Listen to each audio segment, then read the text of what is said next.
Hey guys, what's up?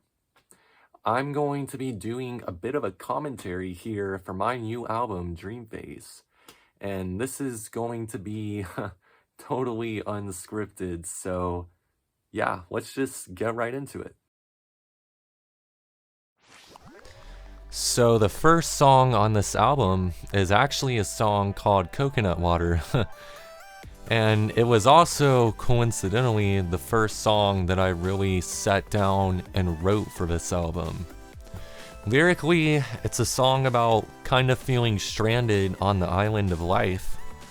It's about those days where everything goes wrong and you just want to get out.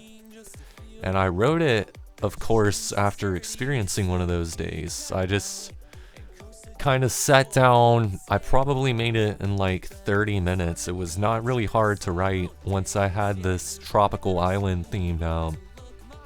So this song lyrically came to me pretty naturally.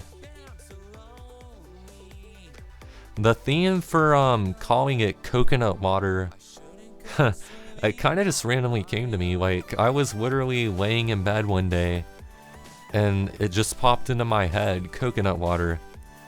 You know, I like to give my songs kind of obscure names. I guess that's a big thing in like indie music or whatever, like who can come out with the most obscure song title.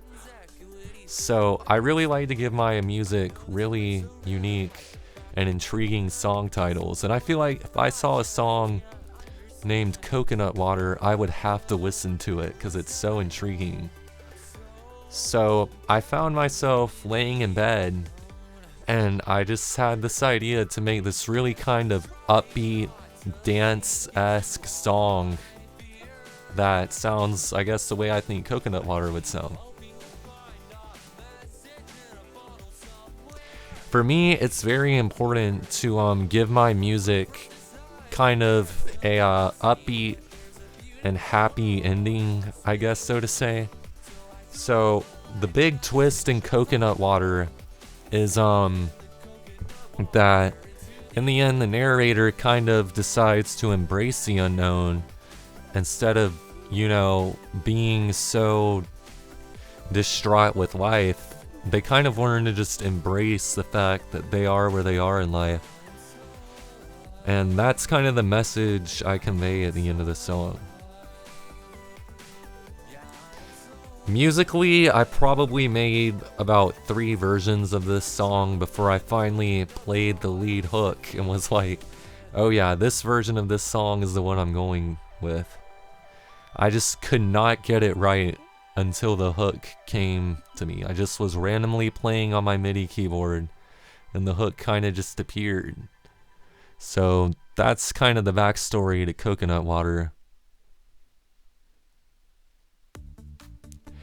Eco City is probably my favorite song on this album and potentially my favorite song I've ever done. There's not another song on this album that I think is as pure as Eco City. It's a song I think only I could have written, and I'm very proud of it for that reason. So a fun fact about when I wrote this song is like, there was actually like a mini blizzard. And I live in Alabama, so for us, a blizzard's getting like 1 inch of snow. But when I originally started working on this song, I was like snowed in for like 4 days. I couldn't go anywhere. So I just sat down and focused on this song. Lyrically, I kind of imagine this song being like about the office life. I'm really fascinated with nature and technology. I love both of them, and it's really a unique thing to me to consider how they can like coexist. And so on this album, that's a very big thing, and Eco City is a song that really starts the vibe. I was very inspired by like the sounds of my childhood, kind of the mid to late 2000s. There's a lot of like, I guess, callbacks to that era in this song.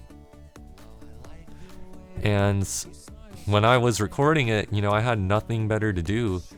So I just pulled up old like stock photos that like Microsoft was using in their promotional materials for like Windows Vista and Windows 7. I should have said Vista. I don't know why I said Vista.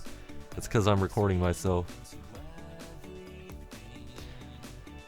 But yeah, I've always imagined like lyrically on this song it to be about this couple, or not even couple, but just two people that like each other. And they're in this kind of like sterile office environment. And it's really about them getting the courage to leave the man-made world and go explore, Earth, nature, and finding beauty. One thing that I think really took this song to the next level was I hired a guitarist to play on it. I had this very specific guitar sound in mind, and I tried to record it myself, but like I just couldn't get the tone right. So I hired this guy, and he came back and just blew me away with the guitar. He got the exact vibe I was going for, and he really just took the song to the next level. So this is one of the first times I ever like truly collaborated with someone on a song. And it was really cool to hear his contributions. A fun fact is that I actually originally made the hook for this song when I was like 15 or 16. The echo. I remember sitting on my family computer, which is where a lot of these songs originated, and I made like this instrumental version that was totally different from what you hear now. But I remember it was called like Echo/Eco or something, and I just thought that was the coolest thing ever. And so this randomly popped back into my head, and I knew I had to make it into a full song. So it's kind of like a tribute to my old song and to Dream Phase and where I wanted to take this album. So yeah, definitely one of my favorite songs on this album, and one of my favorites I've ever made for sure. I love Eco City. Bamboo Walls. This song, I'm always like so taken aback by how good it sounds. This is probably my favorite in terms of like how crisp it is. And that kind of just happened. I have a dude who I send these songs to who mixes and masters them. And on this one, he just did such a great job. I really got to give a shout out to him. So Bamboo Walls is kind of unique because it's one of these songs on this album that I originally wrote on piano. And I was kind of just sitting on piano and I played the lead synth hook. And then before I knew it, I just randomly sang "Living in Bamboo Walls,"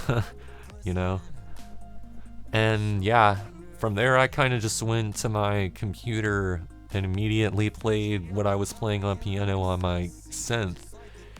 And this song came together really quickly. There's a lot of obscure references in this song. One of them is speeding the Magarigawa club circuit. Growing up, I used to really, and I still like it, I used to really like the Speed Racer movie, which came out in my childhood. So it's given me this random love for racing and like futuristic racetracks. The Magarigawa club circuit is actually this random private racetrack in Japan. Like, you gotta be making a whole lot of money to be able to afford to drive there. But I just wanted to reference it because I want to drive there, and I imagine driving there.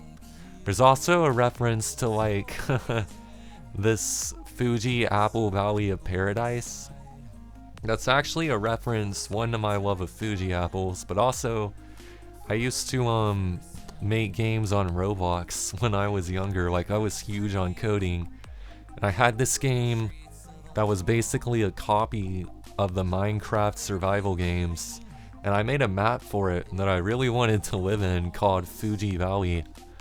So this was kind of like a way to reference myself in a way, reference my past, and be like, here's a song for Fuji Valley. The song's lyrically also kind of about the passage of time and how short life really is.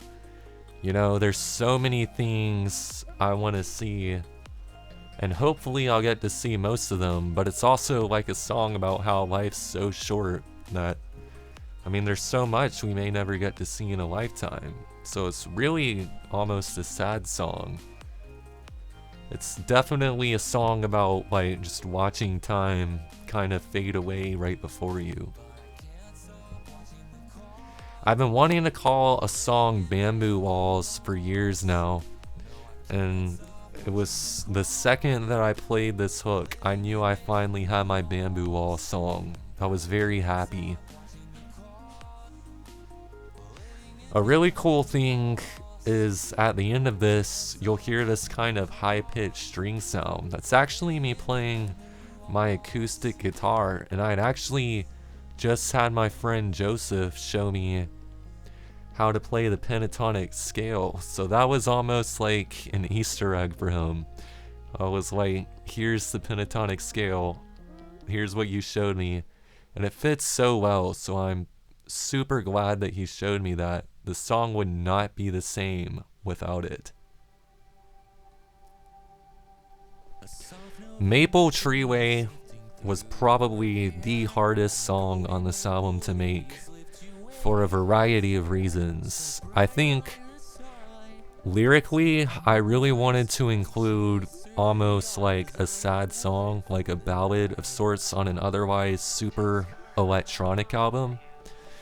And I knew I wanted it to tell this kind of sad story about, I guess almost like the movie Up, about this couple that like can't have children and what they did.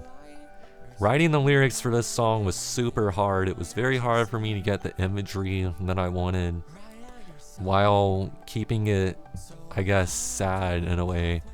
But I also didn't want this song to be like too sad, so I had to strike that balance. I really was wondering one day, like, one of my favorite Mario Kart tracks is Maple Treeway. It's such a vibe, it's such a beautiful racetrack, and I'm over here saying this about a virtual Mario Kart racetrack. But yeah, I kind of wondered, like, what would it be like to live there? Like, what would the story behind this track be if it were real? So, in this song, I'm kind of telling the story about this couple that couldn't have children and instead decided to make the Maple Treeway racetrack and I guess take in racers or something, I don't know, to race on it. Musically, it took me literally until the week before I released this album to finish this song. This was a song I knew I had written and had demos of for like a year, but I just could not get like the piano or anything to sound right until one day I was on my MIDI keyboard, I think, and I played the main hook for this. Like, originally the piano in this song was so different, and originally this song was also like 6 minutes long. It was a long song, and I just found it was dragging on a bit too much, so I really had to get rid of some lyrics I really liked that were painting some really interesting pictures. But I knew I had to get rid of them because this song's one of those songs I think that works better as a short song than, you know, like doing like Taylor Swift and dropping a 10-minute version. Again, there's an uplifting ending to this song about kind of the man in the story learning to live, I guess, with his new family. It's a song that, again, I didn't want to be completely sad. I always want to end it on a positive note, and I think I did a pretty good job. Honestly, I love the way this song turned out as an acoustic on an an otherwise electronic album. I think this song turned out really good, so it's definitely one of my favorites on the album, and I'm very proud of it.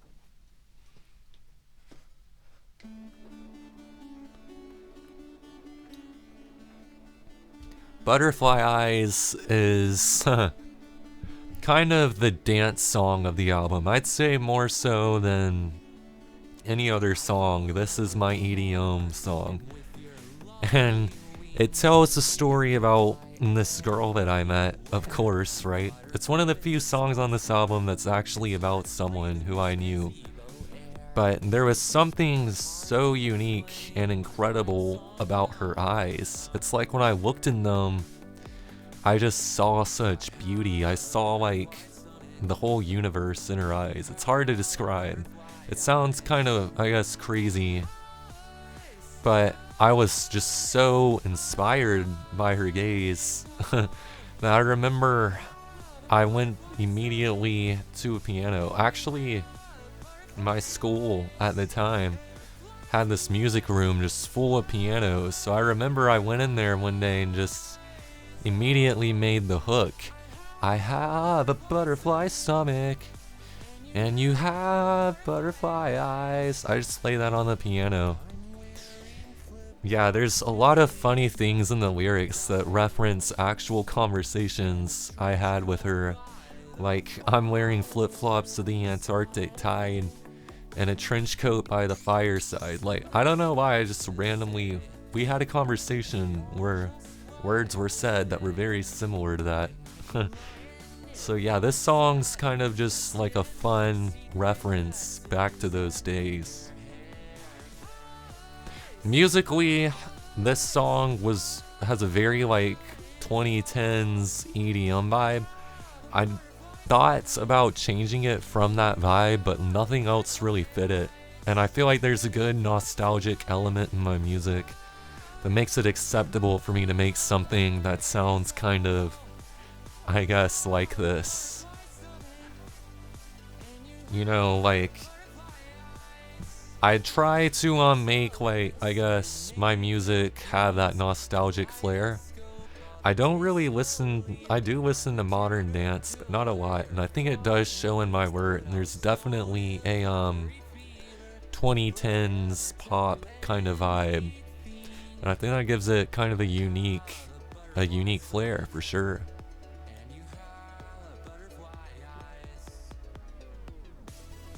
So the synth solo that you're hearing right now, man, I kind of struggled with it, not gonna lie. It took a few different synth sounds. There were so many different versions of this bridge I made. I finally settled on this almost virtual self Porter Robinson-esque synth solo.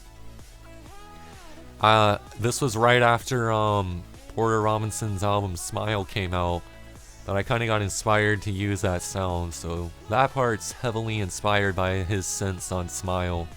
Very good album. Not my favorite though. That's probably Worlds or Nurture.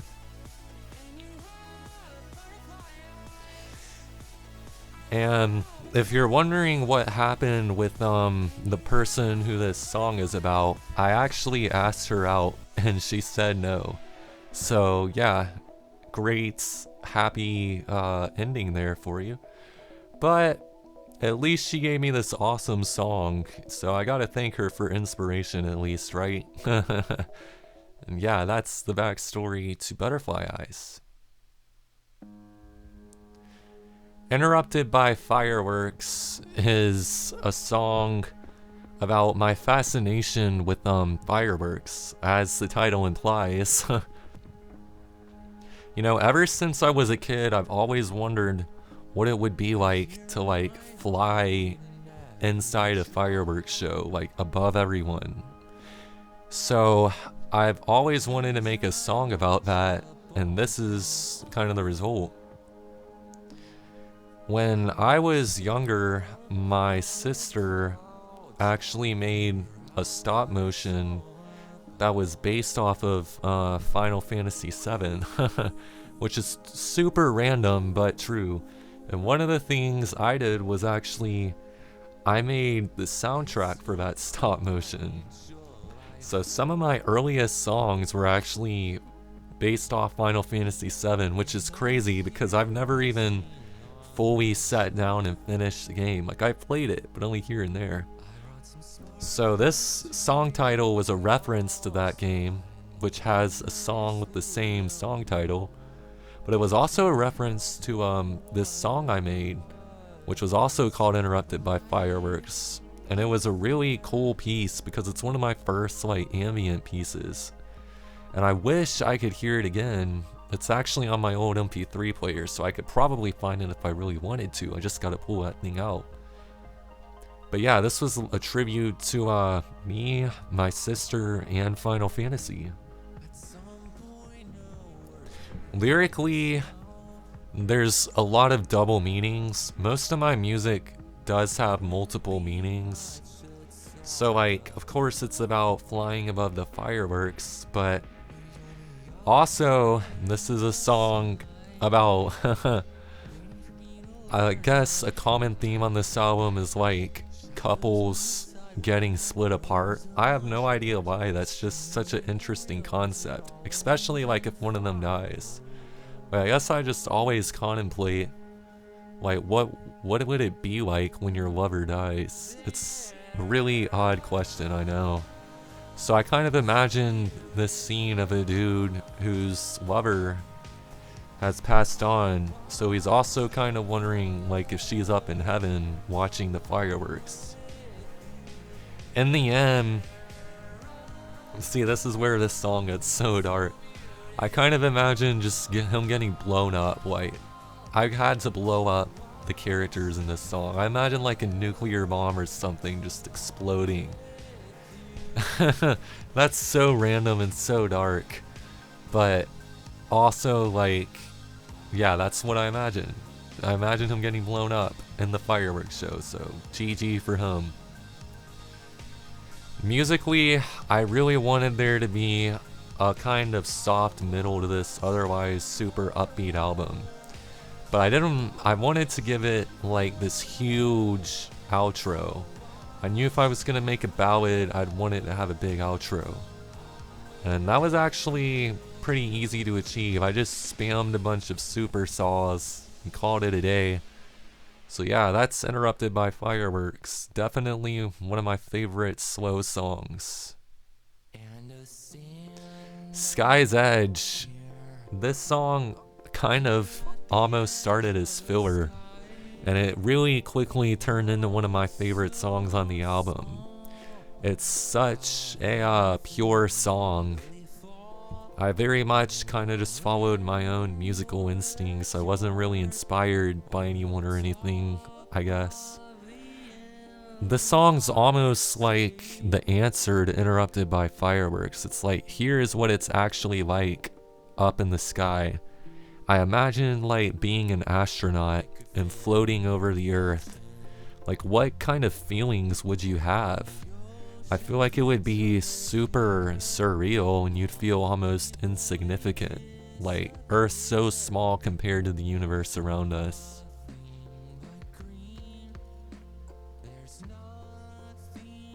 So, one thing I wanted to explore on this song was that even though, you know, the universe is so vast and we might feel like everything's meaningless, everything and everyone actually has a purpose. Like, there's a reason that we're living. There's a reason to wake up every day. You may not know it yet, but there is a reason. I feel like I really want to express that with my music, that there's hope, there's a reason to wake up every day. And it's kind of like the anti-nihilist song, you know? There's a meaning, there's a purpose, even in a universe that's so vast, it seems like there can't possibly be a purpose for everyone. Musically, I was really just wanting to make a chill song, another piano ballad, if you will, on this super electronic album. And this song was one of the easier ones to produce. It came together relatively quickly. Like, I mainly played the piano part and then it all kind of fell into place.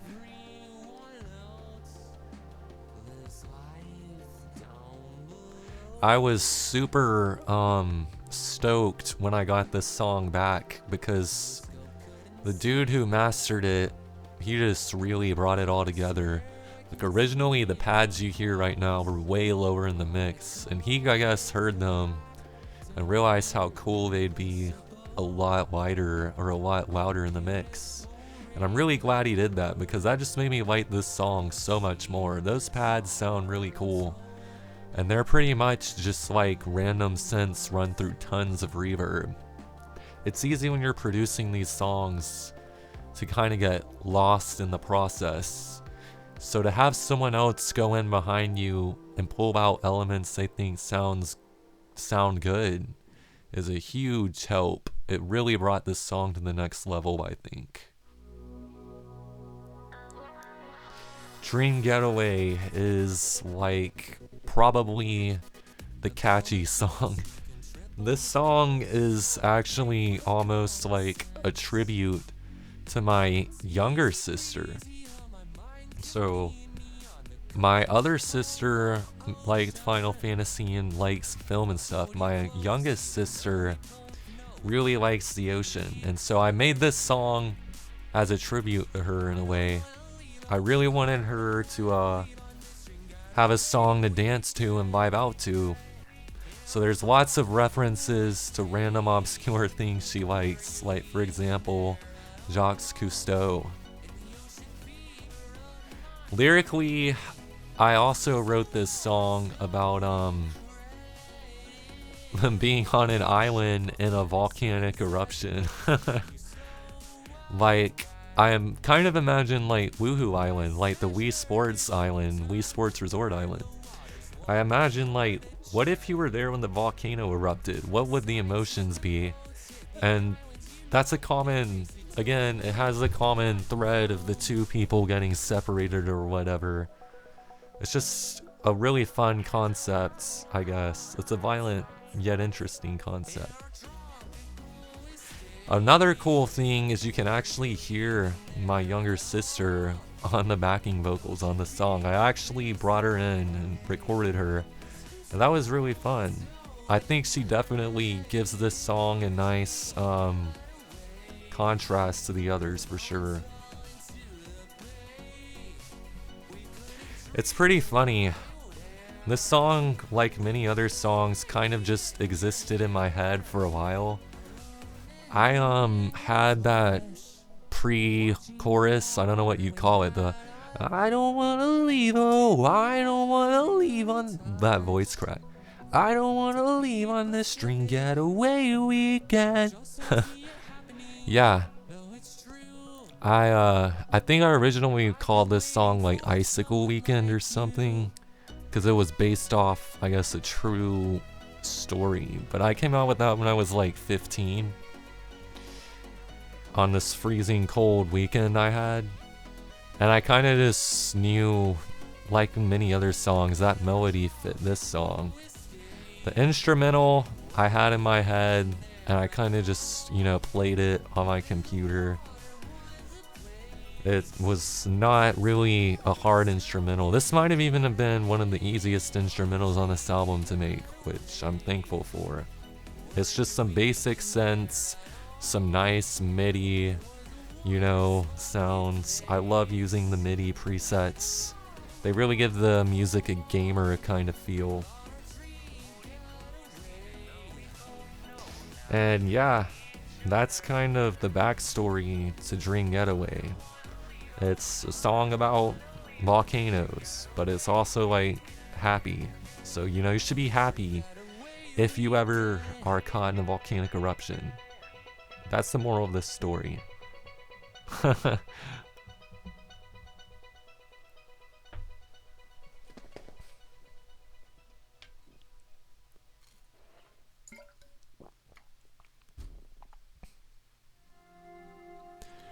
The Rainforest Cafe is a really laid back, really chill song I think it adds a nice breather in between Dream Getaway and the songs coming up next. But yeah, this is a song about kind of my fascination with retail archaeology. If you don't know what retail archaeology is, essentially it's like exploring abandoned shopping centers or, you know, old malls, buildings from the like 80s through maybe the 2000s. They used to be really popular but aren't anymore. And the idea to write about the Rainforest Cafe, which is a restaurant chain for those of you that don't know, actually came, I was like kind of looking for inspiration for this album, and somehow I came across like jungles, and when I saw jungle I immediately thought the Rainforest Cafe. And this is a really random story, but I've never personally been to a Rainforest Cafe, but my brother had been there, I guess, and he had this old souvenir t-shirt that naturally got handed down to me, and I don't think I wore it too much, but I remember seeing it in my drawer for like years growing up. So like every time I'd go to put on a shirt, I'd see a Rainforest Cafe shirt. I've always wanted to go there because it sounds like it's a surreal place with like animatronic gorillas and like jungle sounds and stuff. Definitely sounds like a liminal space. It sounds like a place I'd be interested in visiting. So musically, again, I kind of got my start making music for video games, and musically I think this really calls back to my Voxel Blade, specifically songs. You know, like, if the instrumental for this could honestly be one of those songs, I feel like. If there was a Rainforest level, I feel like this would have been the song I made for it. It's got a lot of what I call Jake synths, which are just like synth sounds I use a lot. And I feel like this song's really genuine. It's just, in terms of the sounds I chose, the vocals, the lyrics, all of it is just really from my heart. It's really, again, trying to be inspired by other artists, but something only I could make. So that's kind of the backstory to the Rainforest Cafe. It's a song about the old days, the old places us oldies used to shop at, and how they still kind of live on through retail archaeology. You should totally look up urban exploration videos on YouTube, and you will totally get the vibe I was going for with this song. So there's a theme on this album of, you know, wanting to escape everyday life, and Umami is a song that I feel like really works towards the end of this album, because it's a song about actually embracing the little things, because those are what make life life. It's a song about embracing the things, you know, I'm singing about running from in like Coconut Water and Eco City. It's very much a reminder, not only to the listener but also to myself, to take things one day at a time and just enjoy the small things that make life worth living.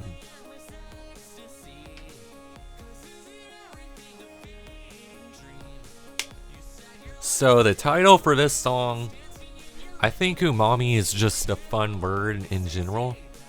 Like, come on, I want you to say umami right now. Like, come on, say it, umami. Like, tell me that that's not a fun, happy, uplifting word. It totally is. And it's almost like, you know, it's a Japanese word for like just this assault of multiple flavors all at once. I feel like I'm on Food Network right now, like it's all in your mouth. So, you know, it's a song about looking, like feeling your senses and taking everything in all at once. That's kind of the meaning behind the title Umami. It's a happy, enjoying everything kind of vibe. Musically, I came out with the kind of hook for this song, the "Get Lost in Beautiful Umami." And I actually had the idea to cut it up and kind of sample myself, use the audio samples in the instrumental. So when you hear the doo-doo, doo-doo, doo-doo, that's actually like the demo for a song, but I cut it up so it's sampled. And I think that gives this song such a cool kind of dance, new house, I don't know what to call it. It just gives it a cool dance vibe. There's a part in the bridge where you really hear, you know, that sample. That's probably my favorite part of this song because it just sounds so uplifting and so cool.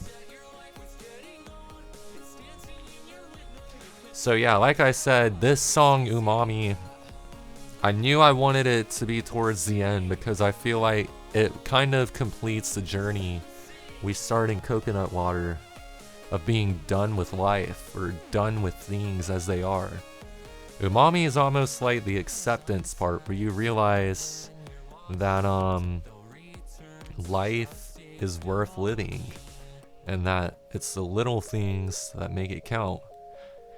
I knew it wasn't going to be the outro though because I had another song that I feel like really rounds this album out. And that song is this song right here. It's called Postcards from Tomorrow. I had to time that just right. Yeah, so this is probably actually, even though I technically sat down and wrote and produced Coconut Water first, Postcards from Tomorrow is probably the oldest song on this album.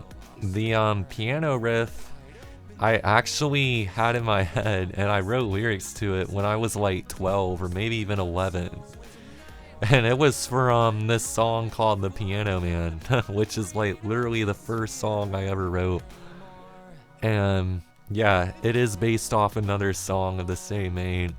I don't know why I said main, the same song of the same name. But yeah, I kind of always have wanted to make a song with that piano riff, so that's where this piano came from. I also wrote Dearest Avenue and stuff when I was younger too, so there's a lot of callbacks to my past self on this song.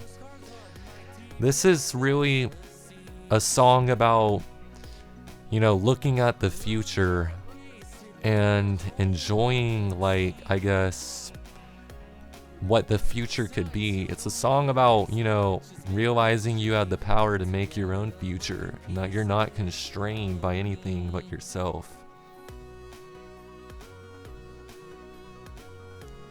There's a line in this song that goes, "I'm not afraid of this fear anymore."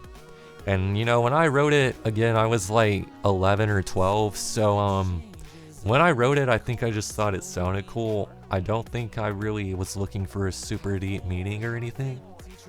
But now that I guess I'm older, you know, I've gone through my teenage years, you know, now I'm an adult, I think that line really sums up this album so much. It's a very deep line because it's saying, like, it acknowledges that it's not saying you're not afraid. It's saying you're not afraid of this fear.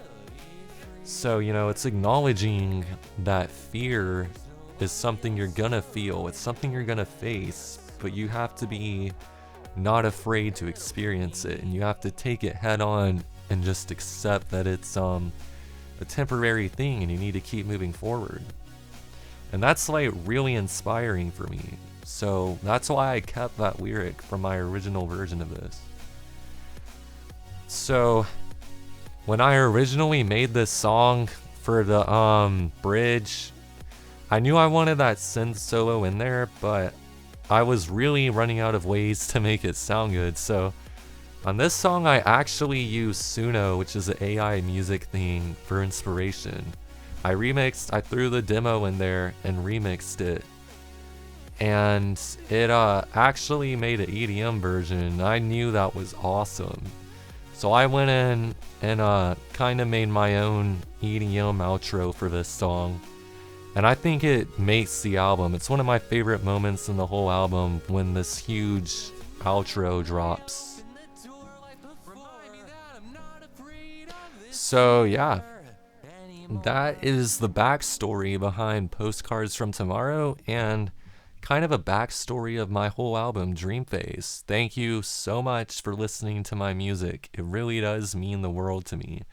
You will not believe how much it means to me. And yeah, I will see you later. Peace out.